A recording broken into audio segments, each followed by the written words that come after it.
बिस्मिल्लाहिर्रहमानिर्रहीम। रब्बिश्रह ली सदरी व यस्सिर ली अमरी वहलुल उक़दतम मिन लिसानी यफ़क़हू क़ौली। हेलो डियर स्टूडेंट्स, कैसे हैं आप? This is Ali Haider here. तो आज हम ऑर्गेनिक केमिस्ट्री से अल्काइल हैलाइड्स इसको डिटेल से डिस्कस करेंगे। अल्काइल हैलाइड, तो अल्काइल हैलाइड सबसे पहले मैं आपको बताता चलूँ ये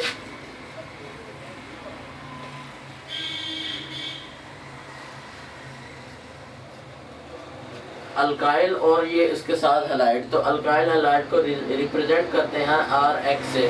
तो यहाँ पे X हो सकता है fluorine, chlorine, bromine, iodine. Halogen family की बात हो रही है यहाँ पे। तो classification of halo alkanes. Halo alkanes जो है हमारी बुक में लिखा हुआ है, halogen derivatives of alkanes are called halo alkanes. तो क्लासिफिकेशन ऑफ हैलो अल्केन्स, तो सबसे पहले हमारे पास आ जाएगा मोनो हैलो अल्केन्स, जिनमें सिर्फ और सिर्फ क्या बना एक ही हैलोजन होता है, उनको कहते हैं मोनो हैलो अल्केन्स। तो अक्सर औक़ात हम उन्हीं को अल्काइल हैलाइड भी कह रहे होते हैं। अल्काइल हैलाइड भी मोनो हैलो अल्केन्स को ही कहा जाता है। तो अब जो है वो मोनो हैलो अल्केन्स और उसके बाद यहाँ पे डाई हैलो अल्केन्स हैं और यहाँ पे पॉली हैलो अल्केन्स हैं। तो हम मोनो हैलो अल्केन्स की फर्दर जो है वो क्लासिफिकेशन कर सकते हैं on the basis of alpha carbon. जो फंक्शनल ग्रुप जो है, जैसे ये यहाँ पे क्लोरीन फंक्शनल ग्रुप है, इधर क्लोरीन फंक्शनल ग्रुप है, यहाँ पे ब्रोमीन फंक्शनल ग्रुप है। तो फंक्शनल ग्रुप के साथ जो कार्बन होता है उसको हम कहते हैं दिस इज अल्फा कार्बन। के साथ जो कार्बन होता है उसको हम कहेंगे अल्फा कार्बन। तो जैसा कि प्राइमरी को हम अगर डिस्कस करें तो प्राइमरी का आपको मालूम होगा कि halogen is attached to the carbon atom which is further attached with one carbon atom or no carbon atom। तो उसको हम कहते हैं this is primary alkyl halide. तो उसके बाद हम अगर देखें सेकेंडरी को, तो सेकेंडरी में जो फंक्शनल ग्रुप जो क्लोरीन है यहाँ पे, तो उसके साथ जो कार्बन है alpha carbon, this is further attached with two carbon atoms directly. दो कार्बन एटम डायरेक्टली के साथ जो है ये लिंक कर रहा है, तो हम इसको कहेंगे this is secondary alkyl halide. तो तीसरे नंबर पे हमारे पास आ जाता है टर्शरी। तो टर्शरी में जो ये मेरे पास जिस तरह ब्रोमीन फंक्शनल ग्रुप है यहाँ पे, तो ब्रोमीन यानी कि functional group is attached to the carbon atom which is further attached with 3 carbon atoms directly. तो यहाँ पे MCQs भी बाज़-औक़ात पूछा जाता है कि functional group in tertiary alkyl halides, functional group is attached to the carbon atom which is further attached with how many carbon atoms. तो answer होगा वहाँ पे 3। तो बाज़-औक़ात इस तरह भी पूछ लिया जाता है कि ब्रोमीन इज अटैच्ड, यानी कि functional group is attached to the carbon atom which is further attached with how many hydrogen atoms directly. तो हाइड्रोजन एटम अगर आ जाए तो आपने ख्याल रखना है कि नो हाइड्रोजन एटम, किसी भी हाइड्रोजन एटम के साथ जो फंक्शनल ग्रुप है वो डायरेक्टली अटैच नहीं होता। तो यहाँ पे ये ख्याल रखेंगे। और जो कार्बन एटम है वो फर्दर जो है वो 3 कार्बन एटम के साथ डायरेक्टली अटैच होता है, तो इसको हम कहेंगे टर्शरी। तो यहाँ पे जनरल फार्मूला इनका लिखा हुआ है CnH2n+1x। तो ये अल्काइल हैलाइड जो कि मोनो हैलो अल्केन्स है, मोनो हैलो अल्केन्स का यहाँ पे फार्मूला लिखा हुआ है, ये आप याद रखेंगे CnH2n+1x, ठीक है। और उसके बाद अगर हम मोनो हैलो अल्केन्स के बाद देखें तो हमारे पास आता है di halo alkanes. Di halo alkanes यानी कि जो दो हैलोजन जब अटैच हो जाएं तो उसको हम कहेंगे these are di halo alkanes. तो इसी तरह अगर जो हमारा मेन जो हमारे सिलेबस में और जो हमारा मेन डिस्कशन है वो तो मोनो हैलो अल्केन्स की है, लेकिन क्लासिफिकेशन में हम इनको देख रहे हैं। और यहाँ पे पॉली हैलो अल्केन्स है। अगर मोर देन 2 हैलोजेंस जो हैं वो अटैच हों तो उनको हम कहेंगे these are poly halo alkanes. उसके बाद क्लासिफिकेशन के बाद इम्पोर्टेंस से जो एग्ज़ाम है काफ़ी सवाल पूछे जाते हैं, MCQs जो होते हैं वो बन जाते हैं। तो इम्पोर्टेंस को आपने ज़रूर देखना है, इसको नोट डाउन करें। तो सबसे पहले हमारे पास very important compound, this is halothane. Halothane तो इसका स्ट्रक्चर फार्मूला मैंने यहाँ पे लिखा हुआ है। ये फर्स्ट कार्बन, सेकंड कार्बन, जो फर्स्ट कार्बन है उसके साथ 3 फ्लोरीन के जो एटम्स हैं वो अटैच हैं, और दूसरा जो सेकंड कार्बन है वहाँ पे एक ब्रोमीन, क्लोरीन और यहाँ पे एक हाइड्रोजन एटम। तो इसका जो आईयूपीएस नेम है वो है 2 ब्रोमो 2 क्लोरो 111 ट्राई फ्लोरो इथेन। 2 ब्रोमो 2 क्लोरो 111 डाई फ्लोरो इथेन। तो इसका आईयूपीएस नेम जो है वो आप याद रखेंगे। हेलोथेन को हम जो है वो anaesthetic, as a general anaesthetic, बेहोशी के लिए जो इस्तेमाल किया जाता है, और उसके साथ ये ऑप्टिकल एक्टिव है। इस टर्म को आपने याद रखना है कि ये ऑप्टिकल एक्टिव किस तरह है। तो मैं आपको बताता चलूँ कि यहाँ पे जो सेकंड कार्बन है, फर्स्ट कार्बन के साथ जो सेकंड कार्बन है, अगर जूम करके दिखाएं आप तो ये जो सेकंड कार्बन है ये अटैच है जी ब्रोमीन के साथ, क्लोरीन के साथ, और इधर कार्बन के साथ और इधर हाइड्रोजन के साथ। तो इसको एक टर्म केमिस्ट्री में बोली जाती है जिसको हम कहते हैं दिस इज कायरल कार्बन, जो कि 4 डिफरेंट अदर जो एटम से अटैच हो उसको हम कायरल कार्बन कहते हैं। तो यहाँ पे ब्रोमीन, क्लोरीन, हाइड्रोजन और कार्बन, तो ये 4 डिफरेंट एटम्स हैं जिनके साथ ये जो कार्बन है वो अटैच है। तो इसको हम कहेंगे this is chiral carbon, this is chiral carbon. और इस कायरल कार्बन की वजह होने से ये जनाब है optical active, this is optical active compound and this is anaesthetic. तो जो इसमें एनेस्थीसिया का जो इफेक्ट है वो जो इसमें मौजूद जो क्लोरीन है, क्लोरीन उसकी वजह से होता है। जैसे मैंने यहाँ पे लिखा हुआ है anaesthetic effect is due to chlorine. ये भी MCQs बन जाता है। जो क्लोरीन है इस हेलोथेन में, उसकी वजह से ये एनेस्थेटिक है। और जो इसकी नॉन पोलर नेचर होती है, बाज़ का ये भी पूछ लिया जाता है, तो वो किस वजह से होती है? जो इसके साथ ब्रोमीन एटम अटैच है उसकी वजह से जो है इसकी नॉन पोलर नेचर होती है। तो आईयूपीएस नेम जो है वो इसका याद रखेंगे आप, 2 ब्रोमो 2 क्लोरो 111 ट्राई फ्लोरो इथेन। तो अब नेक्स्ट बोर्ड पे जो है फर्दर इसकी इम्पोर्टेंस को देखते हैं। मेरे पास अब लिखा हुआ है freons. Freons are very important compounds. तो जनरली इनका काफ़ी जिक्र होता है। तो MD-CAT में भी इस हवाले से जो है वो काफ़ी MCQs जो हैं वो पूछे जाते हैं, भी पूछा जाता है। तो इनके यूजेस हम देख लेते हैं। These are aerosol propellants. Aerosols जो होते हैं उनमें ये इस्तेमाल होते हैं, और काफ़ी जो लाइट वेट होते हैं। तो ये जैसे कॉस्मेटिक इंडस्ट्री में, परफ्यूम्स वगैरह में, तो काफ़ी प्रीवियस क्लासेस में आपको इनका जो मालूम होगा, एरोसोल प्रोपेलेंट्स के तौर पर जो है वो फ्रियोन्स यूज़ होते हैं। ये भी MCQs है। और 2022 में MD-CAT में ये सवाल पूछा गया कि which compound used for as refrigerant या आल्सो नोन एज रेफ्रिजरेंट, तो उसका आंसर था फ्रियोन्स। तो रेफ्रिजरेंट ये मैंने साथ लिखा हुआ है। और इसके साथ साथ ये ओजोन की डिप्लीशन का भी जो है वो बाइस बनते हैं। जो ओजोन में जो क्लोरीन फ्री रेडिकल जो हैं वो कार्बन क्लोरीन का बॉन्ड टूटता है, और क्लोरीन फ्री रेडिकल्स जो होते हैं, तो एक क्लोरीन का फ्री रेडिकल जो है वो 1 लाख जो ओजोन के जो मॉलिक्यूल जो होते हैं एटमॉस्फेयर में, तो उनकी डिप्लीशन का बाइस बनता है। तो इस तरह ये ओजोन डिप्लीशन का भी जो फ्रियोन्स हैं वो बाइस बनती हैं। उसके बाद हमारे पास नेक्स्ट आ जाता है क्लोरोफॉर्म। क्लोरोफॉर्म का आप फॉर्मूला याद रखेंगे, और उसके साथ साथ इसके uses, this is used as polar solvent. एक पोलर सॉल्वेंट के तौर पर क्लोरोफॉर्म को यूज़ किया जाता है। उसके साथ साथ एनेस्थेटिक, एक जो बेहोशी में जो यूज़ होता है एनेस्थीसिया के तौर पर, वो भी क्लोरोफॉर्म ही है। उसके बाद हमारे पास आ जाता है प्रिजर्वेटिव। जो ये प्रिजर्वेटिव्स के तौर पर भी लैब्स वगैरह में जो है वो क्लोरोफॉर्म का काफ़ी यूज़ है। तो इसके बाद MDCAT 2022 में ये MCQs जो है वो पूछा गया। Freon is commonly known as refrigerant, insecticide, a solvent, a fire extinguisher. तो आप इसका आंसर क्या करेंगे ये नीचे कमेंट सेक्शन में भी बताएं। तो इसका आंसर उम्मीद है आपको पता चल गया होगा कि इसका आंसर जो है वो हमारे पास रेफ्रिजरेंट है। रेफ्रिजरेंट इसका आंसर है, जैसा कि मैंने यहाँ पे डिस्कस किया।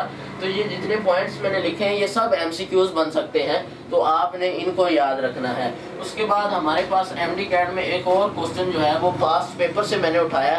तो ये पूछ लिया गया IUPS name of halothane. Halothane का आईयूपीएस नेम पूछ लिया गया, तो वो है 2-ब्रोमो 2-क्लोरो 111 ट्राईफ्लोरोइथेन। ये भी आप याद रखेंगे। इसका स्ट्रक्चर भी मैंने आपकी आसानी के लिए इधर बनाया था, लेकिन आप इसका नेम जो है वो याद रखेंगे 2-ब्रोमो 2-क्लोरो 111 ट्राईफ्लोरोइथेन। उसके बाद जो नेक्स्ट है हमारे पास 3rd नंबर पे इम्पोर्टेंस के हवाले से वो है कार्बन टेट्राक्लोराइड। कार्बन टेट्राक्लोराइड को भी जो है वो केमिस्ट्री में काफ़ी इम्पोर्टेंस दी जाती है। तो इसका फॉर्मूला है CCl4। कार्बन टेट्राक्लोराइड का फॉर्मूला और इसके यूजेस हम देख लेते हैं। This is used as non polar solvent. Non polar solvent के तौर पर ये यूज होता है। Non polar solvent produce freons. जो फ्रीऑन्स हमने यहाँ पे ऊपर देखे तो उनमें भी इसका काफ़ी यूज़ है। This is carbon tetrachloride is used to produce freons. Freons को प्रोड्यूस करने में जो कार्बन टेट्राक्लोराइड का है वो काफ़ी रोल है। उसके बाद हमारे पास आ जाता है फायर एक्सटिंग्विशर। तो आग बुझाने में जो अक्सर औकात काफ़ी ऑफिस में भी हम देखते हैं, तो जो फायर एक्सटिंग्विशर के तौर पर भी कार्बन टेट्राक्लोराइड का यूज़ है। तो दीज ऑल आर MCQs। ये सब MCQs हैं जो मैंने आपको दिखाए यहाँ पे। तो इनमें से ये जो यूजेस मैंने ऊपर लिखे हैं, फ्रीऑन्स के लिखे हैं, क्लोरोफॉर्म के लिखे हैं, कार्बन टेट्राक्लोराइड के लिखे हैं, तो इनमें यूजेस ही ऐसे एज इट इज़ उठा के पूछ सकते हैं। जैसे MDCAT 2022 में मैंने डिस्कस करवाया आपको एक MCQs के फ्रीऑन्स को रेफ्रिजरेंट के तौर पर यूज़ किया जाता है। तो ये हैलोजेंस की इम्पोर्टेंस है जिसमें वो MCQs अक्सर औकात पूछ लेता है। तो ये सब MCQs हैं, इनको आप नोट डाउन करेंगे और याद करेंगे और अच्छी तरह याद करेंगे। उसके बाद हमारे पास ये एक और वेरी इंपॉर्टेंट कंपाउंड जिसको हम टेफ्लॉन का नाम देते हैं, जिसका ये मैंने जनरल फार्मूला भी यहाँ पे लिखा हुआ है। तो टेफ्लॉन के यूजेस भी आप याद रखेंगे। टेफ्लॉन का पहला यूज़ है हमारे पास क्रोयन फ्री मशीन्स। क्रोयन फ्री मशीन्स में की जो प्रोडक्शन है उनमें टेफ्लॉन्स को यूज़ किया जाता है। और उसके बाद जो वायर कवर्स, जो तारों के कवर होते हैं, जो इलेक्ट्रिकल जो कंडक्शन में जो तारें यूज़ होती हैं, तो उनके कवर्स वायर कवर्स में यूज़ होता है। और for the production of best plastic, जो प्लास्टिक अच्छी क्वालिटी का होता है उसकी प्रोडक्शन में भी जो टेफ्लॉन्स हैं उनका काफ़ी यूज़ है। और जो मॉडर्न यूटेंसिल्स, जो किचन के यूटेंसिल्स होते हैं उनमें भी इनका काफ़ी यूज़ है। तो अगर फोकस करके दिखा सके तो यहाँ पे नॉन स्टिक पैंस में भी जो ये किचन का सामान अक्सर औकात होता है तो उसमें भी जो टेफ्लॉन्स हैं उनका यूज़ है। तो आप ये यूजेज याद रखेंगे। Crayon free machines, wire covers, best plastic and for the production of non stick pans की प्रोडक्शन में भी इसका यूज़ होता है। तो अब हम इसकी जो ये आप नोट डाउन करेंगे, वीडियो पॉज कर लें और नोट डाउन कर लें। तो अब हम नेक्स्ट बोर्ड पे जो है वो अगर मूव करें तो हमारे पास आता है reactions of alkyl halides. Alkyl halide के जो रिएक्शंस हैं उनको हम देखेंगे। मैं आपको बताता चलूँ कि जो अल्काइल हैलाइड्स की रिएक्टिविटी होती है ना, अल्काइल हैलाइड की रिएक्टिविटी इसका जो कार्बन हैलोजन बॉन्ड होता है वो इसकी रिएक्टिविटी को डिसाइड करता है। Carbon halogen bond is the major factor which decides the reactivity of alkyl halides. तो यहाँ पे ये मैंने कुछ पॉइंट लिखे हैं। Alkyl halides these are highly reactive, ये बहुत ही ज़्यादा रिएक्टिव होते हैं। उसके साथ साथ ये सैचुरेटेड होते हैं। सैचुरेटेड कंपाउंड्स भी हम इनको कहते हैं। और ये सब्स्टिट्यूशन या एलिमिनेशन रिएक्शन ये दो शो करते हैं, लेकिन जो ये एडिशन रिएक्शन जो है वो अल्काइल हैलाइड जो है वो शो नहीं करते। ये आप याद रखेंगे, alkyl halide show substitution and elimination reactions. तो हमारी बुक में जो है वो इसका रिएक्टिविटी ऑर्डर दिया गया है। तो दो तरीके से वहाँ पे बताया गया हमें कि दो फैक्टर हैं जो कि कार्बन हैलोजन बॉन्ड की रिएक्टिविटी को डिसाइड करते हैं। वो दो तरीके डिस्कस किए गए हैं, जैसा कि कार्बन हैलोजन बॉन्ड एनर्जी है और कार्बन हैलोजन बॉन्ड पोलैरिटी है। तो अगर मैं आपको एक यहाँ पे स्ट्रक्चर बना के दिखाऊं,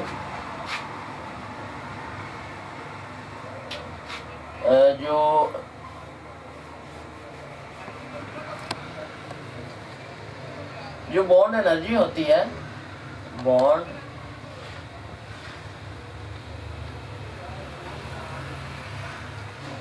that is inversely related with reactivity.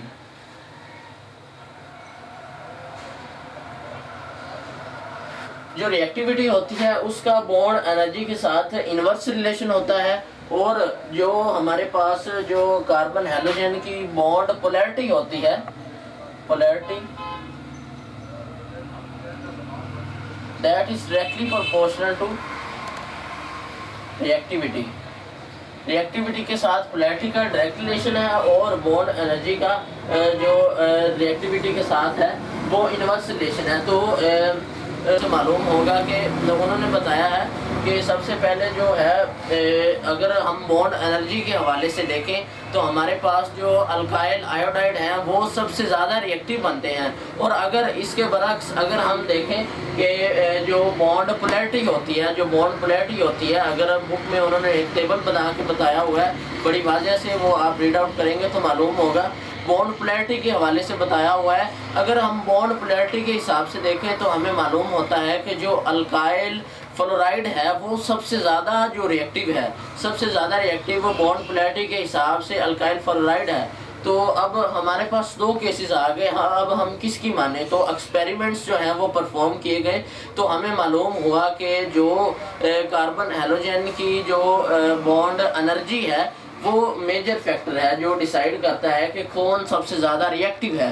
तो इस जो रिएक्टिविटी ऑर्डर है तो मैंने यहाँ पे लिखा हुआ है अल्काइल फ्लोराइड ग्रेटर देन, ज़्यादा रिएक्टिव है, greater reactive than alkyl bromide, फिर अल्काइल क्लोराइड और फिर अल्काइल फ्लोराइड।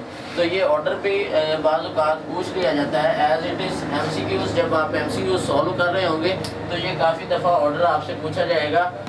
तो बॉन्ड एनर्जी के हवाले से हमने देखना है। हम एक्सपेरिमेंट्स को परफॉर्म करके हमने जो देखा तो हमें मालूम हुआ कि जो अल्काइल आयोडाइड हैं वो सबसे ज़्यादा रिएक्टिव है। तो इस हवाले से जो बॉन्ड एनर्जी फैक्टर देखा जाए तो आपने एमसीक्यूज़ पे ये ऑर्डर ही टिक करना है, जहाँ पे सबसे पहले आयोडाइड होगा, फिर ब्रोमाइड, फिर क्लोराइड और फिर फ्लोराइड। और उसके बाद कुछ एमसीक्यूज़ हैं जो नेक्स्ट वीडियो में हम इसको बाकी कंटिन्यू करेंगे। तो जितना हमने यहाँ तक पढ़ लिया अगर उसको फोकस करके दिखाया जाए तो एमसीक्यूज़ जो हैं वो आपके साथ डिस्कस करूँगा। तो नंबर 1 एमसीक्यूज़ जो मैंने एमडी कैट पास पेपर से ये एमसीक्यूज़ उठाए हैं। तो पहला एमसीक्यूज़ है हमारे पास organic compound carbon tetrachloride used as, जो ऑर्गेनिक कंपाउंड कार्बन टेट्राक्लोराइड है वो यूज होता है as lubricant, as solvent, as plastic. तो इसका क्या आंसर करेंगे आप, ये आप नीचे कमेंट सेक्शन में भी बताएं। और जैसा कि हमने यहाँ पे पीछे पढ़ा भी होगा कि कार्बन टेट्राक्लोराइड का यूज़ भी पढ़ा है, तो उसमें हमने ये बात वाज़े तौर पर पढ़ी थी कि this is used as solvent. तो आंसर बी इसका ठीक होगा। उसके बाद नेक्स्ट एमसीक्यू है हमारे पास halothane is halo derivative of. जो हेलोथेन है जो इम्पोर्टेंट कंपाउंड जो हमने पीछे देखा जिसका जो आईयूपीएस नेम है वो हमारे पास था 2 ब्रोमो 2 क्लोरो 111 ट्राईफ्लोरो इथेन। तो उसके बारे में पूछ रहा है halothane is halo derivative of, किसका हेलो डेरिवेटिव है? ऑप्शन ए है हमारे पास इथेन, ऑप्शन बी है मीथेन और ऑप्शन सी चार्ली में जो है वो एथेनॉल है। तो आप इसका क्या आंसर टिक करेंगे? वीडियो पॉज करके बताएं। तो आई थिंक आपने बता लिया होगा दिस इज़ जो हेलो डेरिवेटिव ऑफ इथेन। तो आई थिंक इसका अल्फा करेक्ट ऑप्शन होगा। उसके बाद एक और एमसीक्यूज़ है, ये भी एमडी कैट के पास पेपर से मैंने उठाया, वहाँ पे पूछा गया एज इट इज़। तो यहाँ पे आपको पता चलेगा आप सही बताते हैं या गलत। तो एमसीक्यूज़ है which of following is alkyl halide. Alkyl halide इनमें से कौन सा है? CH3Cl, CH2, Cl2, C2H4, Cl2। Option D में डेल्टा में हमारे पास है ऑल ऑफ दीज। तो आई थिंक जो ज़्यादा बच्चे हैं वो ऑप्शन डेल्टा को ही चूज़ करते हैं, but option delta is wrong, क्योंकि मैंने आपको पहले भी बताया है कि मोनो हेलो अल्केन्स को ही अल्काइल हैलाइड कहते हैं। तो मोनो हेलो अल्केन्स को जब अल्काइल हैलाइड कह रहे हैं तो फिर जो है वो यहाँ पे तो डाई हेलो, दो हेलोजेंस आपको नज़र आ रहे हैं, यहाँ पे भी दो हैं। तो अब हम इनको जो राइट ऑप्शन जो होगा वो इसमें होगा alpha. Alpha is the right option. उसके बाद लास्ट एमसीक्यूज़ एक रह गया हमारे पास, which is mono halo alkane. इनमें से कौन सा मोनो हेलो अल्केन है? ऑप्शन ए हमारे पास CH2, Cl2, option B CH, Cl3, option C CH3, CH2, Cl, और ऑप्शन डेल्टा में हमारे पास क्लोरोफॉर्म CCl4 दिया गया है। तो इसका करेक्ट ऑप्शन आई थिंक आप समझ गए होंगे कि मोनो हेलो का मतलब एक हेलोजन होना चाहिए। तो यहाँ पे देख सकते हैं अल्फ़ा में हमारे पास 2 हेलोजन है, बीटा में 3 हेलोजन है, और डेल्टा में जो है हमारे पास 4 हेलोजन है। तो मोनो हेलो अल्केन जो है वो हमारे पास फिर चार्ली आंसर जो है वो बेस्ट होगा। तो Charlie option is best choice. तो ज़्यादा से ज़्यादा इसकी प्रैक्टिस करें ताकि जो है वो आपको कोई एमसीक्यूज़ और बुक को रीड आउट करें अच्छी तरीके से, उसकी एक एक लाइन एक एक वर्ड को अच्छी तरह गौर करें, और एक लफ्ज़ की भी समझ ना आए तो आप नीचे कमेंट सेक्शन में पूछ सकते हैं, और डिस्क्रिप्शन में मैं आपको अपना व्हाट्सएप नंबर भी दे दूँगा, तो आप जो है उस पर भी कांटेक्ट कर सकते हैं। तो आपने बुक की एक एक लाइन को जो गौर से पढ़ना है, जो फर्स्ट पेजेस में जो नोमेनक्लेचर बताया हुआ है उसको भी एक दफ़ा रीड आउट करना है, और इनके IUPAC नेम वगैरह वो सब रीड आउट करेंगे। तो नेक्स्ट लेक्चर में इंशाल्लाह हम बाकी का जो है वो कवर करेंगे।